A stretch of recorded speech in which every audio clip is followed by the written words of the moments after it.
Bonjour mesdames et messieurs, très heureuse de vous retrouver une nouvelle fois pour votre émission Ma famille, ma vie. Alors aujourd'hui dans l'émission nous allons parler des animaux de compagnie, l'adoption d'un animal de compagnie.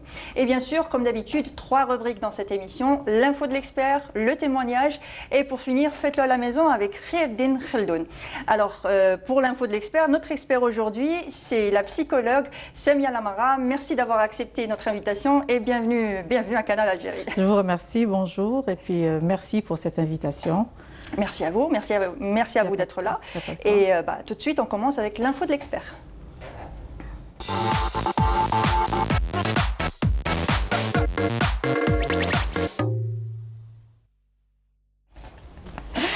Les animaux sont souvent bien plus dans nos vies que de simples animaux de compagnie. Ils nous réveillent le matin, attendent qu'on leur donne à manger ou encore réclament des caresses. Oui, les animaux de compagnie ont souvent une place dans nos vies bien plus importante qu'on pourrait le faire croire à tout le monde. Et justement, c'est souvent les enfants qui nous demandent, nos enfants qui nous demandent d'adopter un animal de compagnie. Ils aimeraient bien avoir un petit chat ou un petit chien. Alors, est-ce que les parents doivent céder à cette demande ou pas?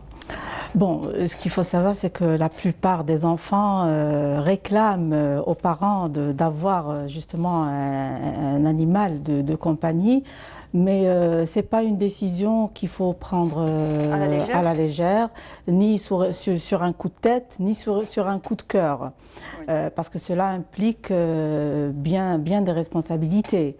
Ce que je peux dire aussi, c'est que le fait de vouloir un animal de compagnie, de céder ou pas à cette, oui, justement à cette demande, c'est qu'on va osciller parfois entre l'envie de faire plaisir à son enfant, oui, et la crainte de ne pas pouvoir subvenir aux besoins de cet animal. Parce que c'est un être vivant qui a besoin qu'on prenne soin de lui, qui a besoin qu'on l'emmène chez le vétérinaire, qui a besoin qu'on s'occupe, qu'on lui donne à manger, tout ça. Justement, il y a cette crainte-là de ne pas pouvoir s'en occuper, la peur de ne pas avoir le temps, de ne pas avoir l'espace pour l'accueillir. Et deux solutions peuvent s'offrir à nous. Ou bien on refuse catégoriquement, on dit non, mais tout en expliquant à notre enfant les raisons de notre refus. Il faut lui expliquer. Ils sont parfaitement capables de comprendre les situations.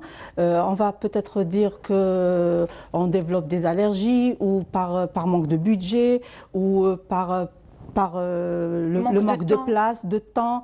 Il faut lui expliquer à l'enfant, c'est-à-dire il faut faire toute une liste. Que c'est un être vivant qu'on va adopter, qu'on va ramener à la maison, qu'il faudra s'en occuper tout au long de la vie de cet animal. Il est important de lui expliquer pourquoi on a refusé, surtout. Oui. Pourquoi on a refusé? Et après, pour pallier à cette situation, il existe des solutions. On peut l'emmener au parc, on peut l'emmener au zoo. Dans la mesure du possible, on peut éventuellement organiser des sorties dans des fermes pédagogiques. Oui. Dans le cas contraire, si on est pour cette idée, eh bien, il va falloir quand même évaluer tout ce qui peut impliquer cette adoption, oui, parce que c'est toute une stratégie, et surtout inviter notre enfant à participer à cette opération. Le responsabiliser. Justement, comment on va le mettre face à ses responsabilités, parce qu'un enfant, ça oublie. Oui. Et généralement, tu m'as pas dit, je me rappelle pas, il va se cacher derrière ce genre d'excuses. Et donc, on va instaurer une sorte de charte. Moi, c'est ce que je recommande souvent aux parents, d'instaurer une charte, voilà. Et dans cette charte-là, il va y avoir des clauses. Pour le mettre face, des clauses écrites. Donc on fait un tableau qu'on va accrocher sur le réfrigérateur. Oui, tout à fait. Et le mettre devant ses responsabilités. C'est vrai qu'avoir un animal de compagnie, ça aide pour l'autonomie de notre enfant. Puisque ça va le mettre face à ses responsabilités, il va s'en occuper, ça va le valoriser, ça va rehausser son estime de soi, et forcément ça peut apporter que du bien. Par ailleurs, il y a aussi le langage verbal. L'enfant, souvent tout jeune, n'arrive pas à s'exprimer devant ses sentiments. Donc il va développer d'autres stratégies, d'autres façons de s'exprimer, Oui.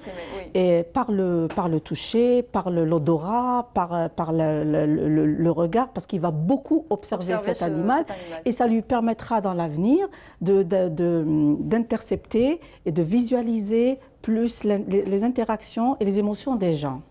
Voilà. Et justement, est-ce que c'est quand on adopte un animal de compagnie, est-ce que parce qu'on est un peu solitaire, on a des problèmes de solitude ou de dépression, donc on se dit on va adopter un animal de compagnie qui va me tenir compagnie justement, qui va m'aider à traverser cette phase? Écoutez, déjà les signes d'une dépression ou sont bien posés. Le fait d'avoir un animal de compagnie crée un lien très important sur notre santé mentale. Ça, il faut le savoir. Et puis, c'est purement chimique, hein. Le fait d'interagir avec cet animal fait produire de la sérotonine, qui est la substance du bonheur, et la dopamine, voilà, j'y arrive. La dopamine qui est liée au comportement. Ces deux neurotransmetteurs influent positivement sur notre humeur. Il est vrai que peut-être c'est pas radical, mais au moins ça contribue à combattre la dépression et la solitude, l'anxiété et le stress du quotidien. Le fait d'avoir un animal a d'autres vertus thérapeutiques aussi sur les personnes handicapées. Si on prend l'exemple des autistes, et ça nous permet, ça favorise le lien avec l'enfant autiste, et ça l'aide à développer ses capacités sensorielles. Très bien. Voilà. Et justement, quand on a un enfant unique, par exemple, est-ce qu'il est conseillé d'avoir un animal de compagnie qui va lui tenir compagnie? Quand on choisit d'avoir un seul enfant et qu'on a un seul enfant unique, est-ce qu'on pourrait lui ramener... C'est un peu dit comme ça, c'est un peu comme si on lui ramenait quelque chose pour l'occuper au lieu de faire un enfant. Mais est-ce que ça peut être utile d'avoir un animal de compagnie? Je vais vous dire une chose. Alors l'enfant, durant son développement, de 0 jusqu'à l'âge adulte, il passe par des étapes. Nous, ce qui nous intéresse, c'est une tranche bien définie. C'est à partir de 3 ans, parce qu'avant, il ne va pas réclamer... Donc avant 3 ans, ça ne sert à rien d'avoir... Non, ce n'est pas que ça ne sert à rien. Généralement, il a d'autres besoins. Voilà. Il a d'autres besoins.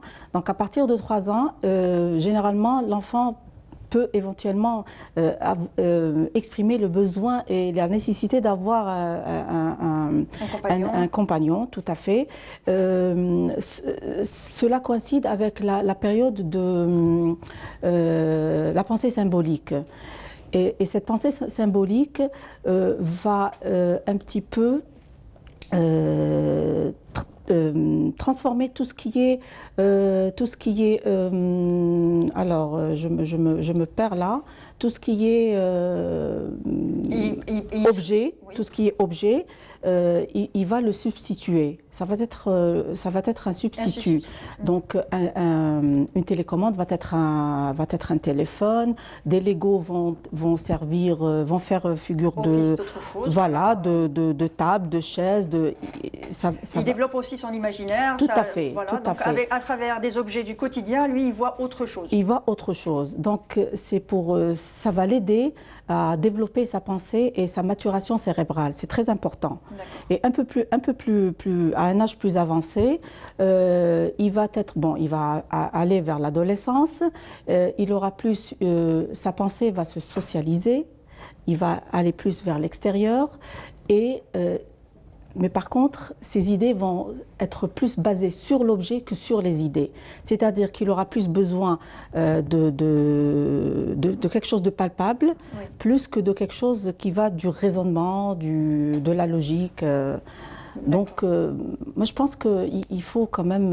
il faut céder à la demande de notre enfant. Il ne faut pas prendre les choses négativement et se dire que si je cède, ça veut dire qu'il a pris le dessus. Non, c'est toujours un compromis.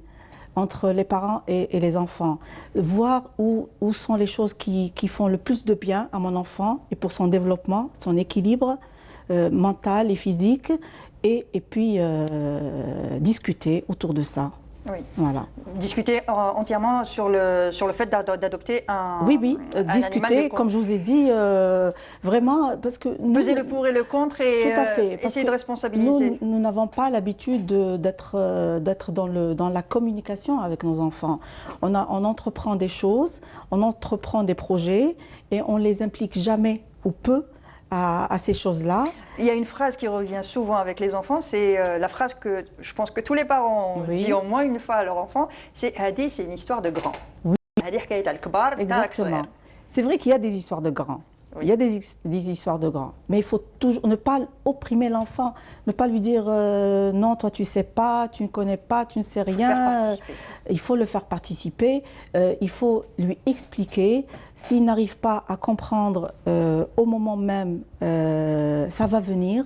Il faut lui laisser le temps à son cerveau d'avoir cette perception et d'avoir cette analyse et de comprendre les choses. C'est très important. D'accord. Très bien. Et justement, passons aux adultes maintenant, par rapport aux animaux de compagnie. Est-ce que les adultes aussi cherchent à avoir des animaux de compagnie juste pour un peu casser un peu cette routine, pour avoir quelqu'un pour... un animal de compagnie, c'est comme une peluche, si on veut. Ça nous réconforte aussi, ça écoute son condition. Donc, quand on a un chat avec qui on discute, on peut discuter avec ses chats, oui, ou avec son petit chien. C'est un être vivant à part entière. Donc, cet animal réclame de la tendresse et nous aussi, de notre côté, on réclame un peu de tendresse. Donc, c'est un partage, quelque sorte. Je vous ai dit que c'est une sorte de va-et-vient. Si on donne de l'affection, on reçoit de l'affection. Et ce qui est bien, c'est que l'animal, c'est inconditionnel chez lui. Oui. Il nous donne cette affection, il nous donne ce bien-être. Il n'attend rien en retour. Oui. Juste qu'on en prenne soin, et parce que c'est important d'avoir un animal de compagnie, de bien s'en occuper, de bien s'en occuper, de le nourrir en quantité et en qualité. Il suffit pas d'avoir, on peut avoir un chat et lui donner n'importe quoi à manger. Oui, bon. C'est pas un bibelot qu'on va poser dans la maison. C'est un être vivant qui a des besoins, tout à fait. Il faut s'en occuper. Il faut s'en occuper. Voilà. C'est très important. C'est une responsabilité. C'est pour ça que je vous ai dit tout à l'heure, si on accepte d'avoir un animal de compagnie à la maison, il faut que ça soit vraiment bien réfléchi. C'est comme aller acheter une voiture ou c'est un réel projet. C'est un projet. C'est pas sur un coup de tête. D'accord. Et le fait de refuser tout contact avec les animaux de compagnie, est-ce que c'est normal? Je vais pas vous dire ce qui est normal ou pas normal. Oui. Le fait de ne pas aimer, parce que là, on va basculer vers le pathologique. Mais moi, je pourrais vous dire qu'il y a beaucoup de gens qui préfèrent voir les animaux dans leur milieu naturel. Oui. Tenant compte de tout ce qui est, c'est-à-dire du respect de cet animal, pour la protection de cet animal. C'est clair qu'on aurait, personnellement, j'aimerais pas voir un oiseau en cage. J'aimerais pas être en cage, donc j'aimerais pas voir un oiseau en cage. Un oiseau, c'est dans le ciel, ça vole. Donc, par contre, pour un chat, j'ai l'impression que le chat, il a plus besoin de... C'est plus facile pour lui et ça lui fait du bien en quelque sorte, même s'il est dans une maison, donc il est avec nous à la maison, on le nourrit, on le caresse, on lui donne ce dont il a besoin. Donc voilà, ça dépend de l'animal, on va dire. Oui, ça dépend de l'animal, c'est sûr, mais après...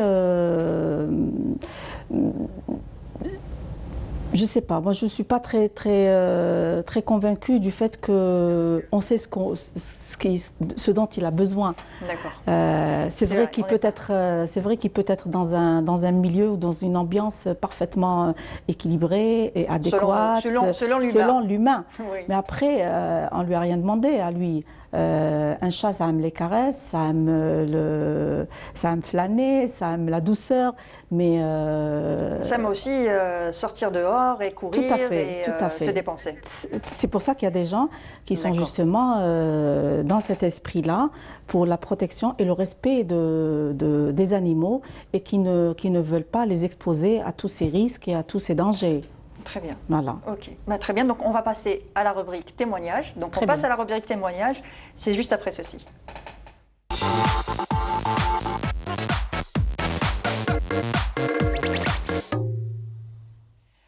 Donc la rubrique témoignage, ce sera donc un micro-trottoir de notre journaliste Soufiane Hamoudi qui est descendu dans les rues d'Alger et qui a demandé aux passants de nous parler de leurs animaux de compagnie.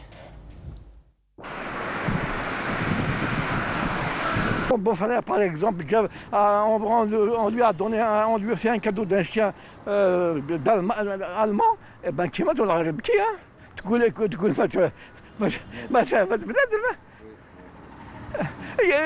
Religieux, il ne sent pas lui fait ça. Donc, c'est compliqué. Il y a le sentiment, quand on élève quelque chose à la maison pendant une certaine durée, tous les toits, il faut qu'il fasse الخصيب كما يقول الفرق صعيب. كانت عندنا نعجة صغيرة جابها بابا للدار كانت ما تعطي لها هكذا البيبرو نورمال شغل كوم سي ان بيبي خطرة باليش عارف جات واحد لامالادي هكذايا هذيك النعجة مردت داها بابا عند الفيتيريناريا كي داها ساسيتي طروطاريا ماتت كي جينا للدار قالت لي يما واش قلت لها الله يرحمها يا ودي طاحت بالبكا وما طيبتلناش الفطور وما تعشيناش ولينا كاع حزنانين باسكو شغل دارتها كوم سي ان بيبي. Il y a une voisine qui avait perdu son chat, un petit siamois. Et ben je vous assure que pendant tout le mois, elle cherchait après son chat. Et elle a presque frappé à toutes les portes du voisinage. Alors elle a perdu, le chat est sorti, il n'est pas revenu. Il avait l'habitude de sortir et de revenir à la maison. Mais hélas, malheureusement, c'était la dernière sortie pour lui. Donc moi je ne sais pas, c'est le chat a été écrasé par une voiture ou il a suivi d'autres chats, ça je ne sais pas. Mais la dame a été vraiment peinée. C'est comme si elle avait perdu quelqu'un de sa famille. Moi quand j'étais gosse, j'avais un chien qui s'appelait Milou. Et moi quand je partais au lycée, c'était loin de mon village natal, j'écrivais des lettres à Milou. Très bien. Vous voyez? Vous l'avez vu? Ah non, je l'ai perdu parce que le garde champêtre l'a tué. Pourquoi? Parce qu'il sortait de la maison et il a traversé la loi de chemin de fer. Moi je suis né pendant la Révolution, je suis né en 48 ans, ça fait un moment. Hein. Et donc il l'a tué et on me l'a caché. J'écrivais des lettres et personne ne me disait comment va Milou. Quand je suis rentré chez moi, je vois d'abord Milou avant de voir mes parents. Pour vous dire l'attachement aux animaux qui étaient en moi depuis très longtemps. Alors comme on vient de le voir, on s'attache beaucoup à l'animal de compagnie. Est-ce qu'on fait le deuil de l'animal de compagnie comme on ferait le deuil d'un être cher, d'un parent? Oui, il y a des gens qui n'arrivent même pas à surmonter la perte d'un animal. C'est terrible parce qu'on s'investit émotionnellement. Il y a tout un investissement, donc on s'attache à cet être vivant, il fait partie de notre quotidien, il fait partie de notre vie, de nos projets, de notre routine, oui. Et on bâtit c'est un membre de la famille. Tout à fait. C'est un membre de la famille. Donc, juste pour vous donner l'exemple, on a notre collègue qui va se recueillir sur la tombe de son petit chat Fripouille, elle l'a perdu récemment en plus, il n'y avait pas longtemps, et elle va se recueillir sur sa tombe et elle est vraiment peinée par rapport à ça. Ça l'a vraiment beaucoup bouleversé, le fait de perdre justement son animal de compagnie. Donc c'est comme un être de... Oui, tout à fait. Le processus du deuil va prendre les mêmes normes que pour un être, enfin c'est un être vivant, que pour un membre de la famille ou voilà, pour un membre de la famille. Donc laissez-lui le temps de faire son deuil. C'est très bien qu'elle aille se recueillir, qu'elle visualise cette situation. C'est vrai que dans notre société, nous n'avons pas beaucoup l'habitude de voir ce genre de rituel, mais il faut que ça... Il faut faire abstraction de ce qu'on peut dire à côté, de ce qu'on peut... On peut se moquer, il y a beaucoup de personnes qui se moquent des personnes qui perdent leur compagnon, c'est clair. Il faut faire abstraction de ça et on nous a continuer de toujours faire son- habitués à ne pas s'exprimer, Oui. à calfeutrer nos émotions, et ça c'est très mauvais. Donc si elle a envie justement de montrer qu'elle va mal et que ça l'a affecté de perdre eh ben, qu'elle le fasse. Et- ça va lui faire beaucoup de bien, Et- justement et- pour surpasser cette Cette étape. Oui. Eh oui, c'est difficile, mais est-ce que le fait d'adopter un autre animal de compagnie peut nous aider à faire le deuil de celui qu'on a perdu, par exemple? Personne ne remplace personne, je dirais. Oui. Mais après, on fait avec. On fait avec. C'est comme il existe des gens qui perdent des enfants et qui font un autre bébé juste après. Oui. Mais la douleur, elle est là. Elle ne disparaîtra jamais. Mais de toute façon, c'est sa façon à elle de surmonter cette étape et ce deuil et cette douleur. Donc, il n'y a pas de mal à le faire. Et justement, par rapport aux enfants, quand si la tragédie arrive, justement, et que l'enfant est encore jeune, qui s'est attaché énormément à cet animal de compagnie, comment lui expliquer et comment... Ça, c'est très difficile. C'est très difficile, mais parallèlement, mais en même temps, je dirais que c'est une très très bonne chose. Pourquoi? Je ne me réjouis pas de la perte de cet animal, mais après, c'est une très bonne chose pour expliquer justement à l'enfant le processus de la vie, de la mort, parce que généralement, on ne sait pas comment expliquer à un enfant que ton oncle, ton grand-père, ta tante est décédé et comment qu'il va comprendre et percevoir cette tragédie, comme vous le dites. Et donc, le fait d'avoir un animal qui lui est propre va lui faciliter la compréhension et la perception par rapport à la vie et à la mort. Et ça va le construire. Vous savez, les enfants ont besoin de frustration pour mieux grandir. N'ayez pas peur pour eux. D'accord, très bien. Merci en tout cas pour tout ça. Y a Merci. pas de souci. Alors, je rappelle, vous êtes psychologue, vous vous appelez bien Samia Lamara. C'est ça. Merci encore d'avoir accepté C'est notre moi qui vous invitation. remercie. C'était riche en informations en tout cas. Je vous remercie. Merci à vous. Et on va tout de suite passer à la rubrique Faites-le à la maison avec Khaïreddine Khaldoun.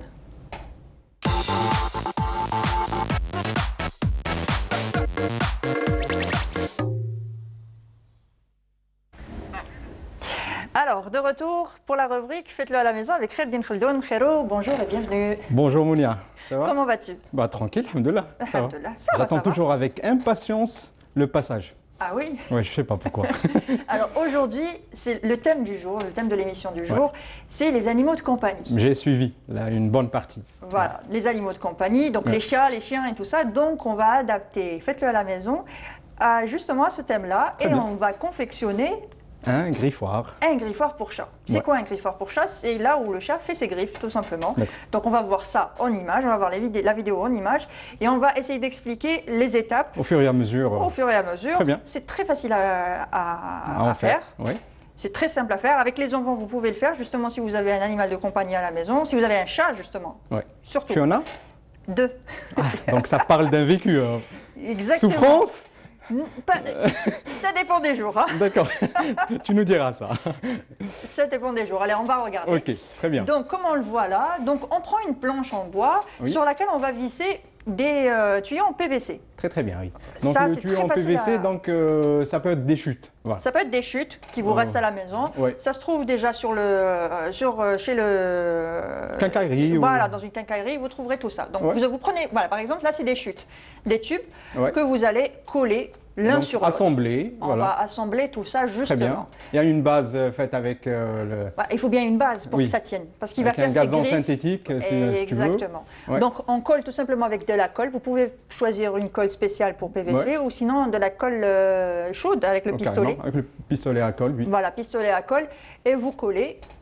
Et ensuite vous remplissez à l'intérieur pour que ça soit quand même assez lourd. Oui, oui, pour que ça Pour tienne debout, que ça tienne debout, pour que Ouais. ça ne voilà. ça ne fléchisse pas. Et là, comme on le voit sur les images, on prend la forme d'un D'un cactus. D'un cactus, tout voilà. simplement. Donc ça ressemblera à un cactus. En même temps, ça fait un truc design, on va Oui, dire. déco, Ça fait une ouais, petite, je suis voilà, d'accord. ça fait une petite déco. Ouais. Et en même temps, ça va être utile pour notre petit chat. Donc on colore tout ça en vert. Oui.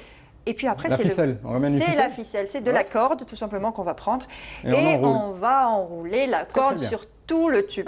Ah oui, là je comprends mieux parce que là pour que les griffes s'attachent Voilà, vraiment à pour la qu'il ficelle. fasse bien ses griffes avec la ficelle. Donc on recouvre tout le cactus, Ouais.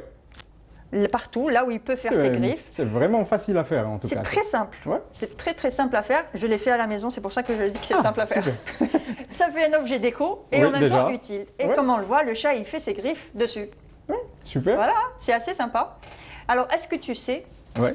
pourquoi le chat fait ses griffes justement sur le griffoir? Enfin, fait ses griffes, pas sur le griffoir, mais fait ses griffes en général. Non, toi qui as de l'expérience. Oui, à justement. vrai dire, moi je ne peux pas en avoir parce que d'abord il faut que ma maman accepte Accepte. à ce qu'on en adopte déjà les petits chatons. D'accord. Déjà, après, Mais comme on l'a dit dans l'émission, c'est une grosse responsabilité. justement, elle appréhende plus ça qu'autre chose. Voilà. C'est-à-dire qu'il faut s'en occuper, il faut le prendre chez le vétérinaire. Voilà, donc, pour faire ses vaccins, pour voir tout ça, quand il oui. est malade, il faut le prendre Ouais, chez le médecin, il faut le nourrir, il faut bien Donc- s'en occuper, lui donner aussi un peu de tendresse. Oui, parce qu'en fin de compte, il nous donne de l'affection en Oui, retour. bien sûr, il nous donne beaucoup d'affection, mais à nous aussi de le faire. Et oui. il faut avoir le temps et la patience de le faire aussi. J'imagine, tu en as. Oui, j'en ai. Vu que j'ai deux chats, donc Là, il va. j'en ai à revendre. Très très bien. Donc, pourquoi le chat fait ses griffes? Je ne sais pas, aucune idée. Alors tout simplement, il fait ses griffes pour marquer son territoire. D'accord. Alors quand il met ses griffes justement sur les meubles, parce qu'il a tendance à le faire dans une nouvelle maison, il va sur les meubles, sur les fauteuils.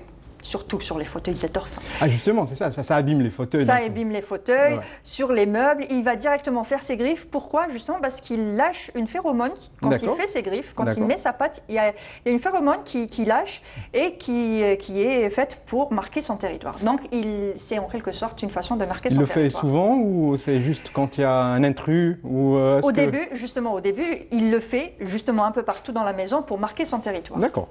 Et ensuite, avec l'âge, il continue à le faire parce que ça devient une habitude pour lui. Ah, ben, très Il est bien. déjà dans son territoire, mais il continue à le faire parce que c'est une habitude. Et quand le chat a pris une habitude, il ne peut pas s'en débarrasser juste comme ça. Ouais. Et pour éviter qu'il fasse tout ça sur les meubles, sur le fauteuil, sur la table, Mounia Utis a trouvé la solution, la bonne solution. la bonne solution, c'est justement d'avoir un griffoir. Alors vous pouvez le faire avec du PVC, vous pouvez justement prendre juste une planche en bois D'accord. et enrouler de la ficelle. corde, de la ficelle Carrément. dessus et lui apprendre. Comment lui apprendre justement? Ah aussi, donc Oui. si tu veux, on le conditionne.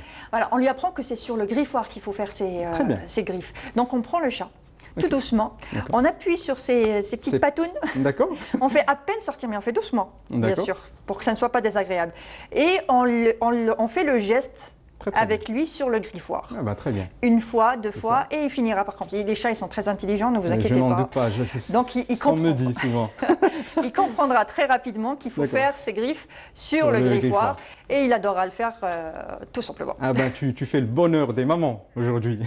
Ça va leur éviter d'avoir des fauteuils Voilà, des carrément fauteuils abîmés. déchirés. Oui. Mais justement, on va voir ça en image, on va voir le chat qui fait ses griffes Très en bien. image. Ok, on va suivre ensemble. ok. Ça Donc leur- faites plaisir à votre chat, faites-lui un griffoir. Faites-vous plaisir aussi. Oui, faites-vous plaisir justement et en Oui. prenant soin de votre salon. C'est ça. En tout cas, c'était Bah, la rubrique. Faites-le Merci à la beaucoup, maison. Mounia.